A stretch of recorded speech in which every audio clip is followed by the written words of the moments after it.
have we come back too much too quickly here for the stock market? Well, look, we're all trying to look forward and see what's actually happening here in the marketplace. But what we're seeing today is a reaction to the cloudiness of the outlook. So we're seeing some bank earnings, and it's really challenging for those businesses to look forward into the second quarter. The economic data is the same way. The bad data was April data. Even the retail sales number was a March number that was only affected a little bit by the end of the month. So it's really trying to resolve the cloudiness of the outlook.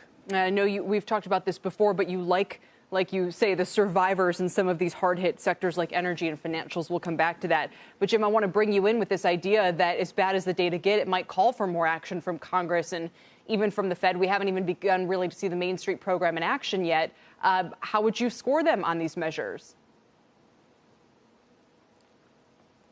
Well, so far it's taking a little bit longer than what the market's probably hoping and expecting. But ultimately, I do think it works. I mean, the Fed is throwing in, also the Treasury is throwing an awful lot of money at this. And I do think that over time, this is going to, be successful. But it's going to take time. And one of the things that Kayla was discussing just before is how long is it going to take for people to come back and, go to a crowded theater or go to a ball game or something like that. This is really the issue that we have to focus on here, is that we don't exactly know the time.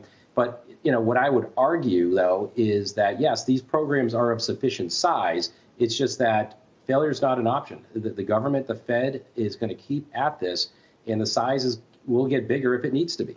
Right, because our Kate Rogers just tweeted the latest update on the payroll protection program. It was given $350 billion initially. She says it's almost hit the $300 billion mark, and Congress left last week without approving more funds. So, the time is of the essence. This thing could run out of funding tomorrow or the next day. Yeah, so you're using the magic word, right? So funding, right? So funding is a measure of liquidity being extended to the market, right? And we have to think about this in a framework of liquidity, solvency, and then stimulus.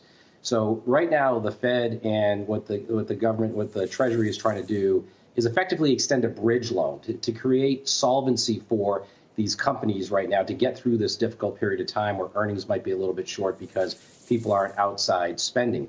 You don't want to have a liquidity problem turn into a solvency problem.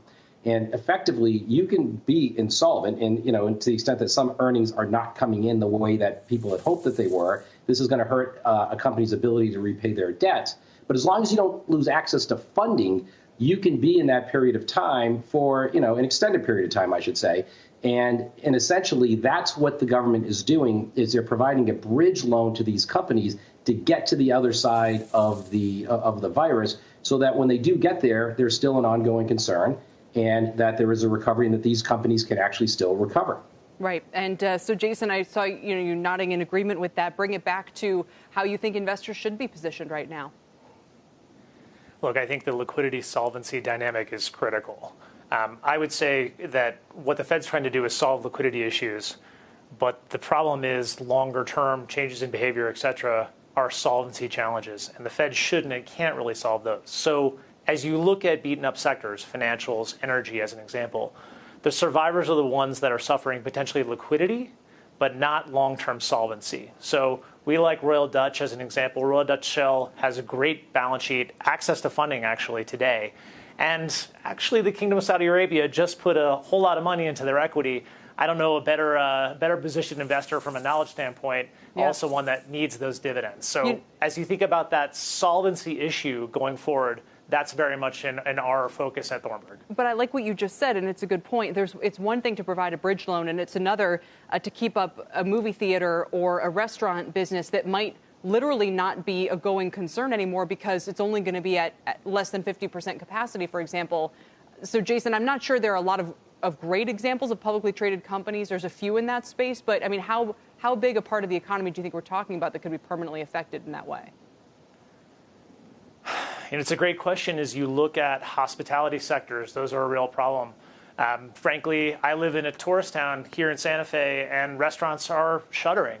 So I expect this challenge to exist for some time, and the liquidity issues to be solved in the marketplace, but not in the economy from a solvency standpoint longer term.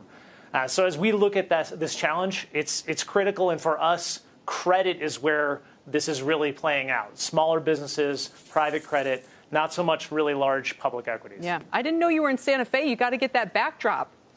Then what's this Thornburg? I don't need to see Thornburg. I want to see the Pueblos and the turquoise. We'll get the mountains. We'll get the mountains for you next time.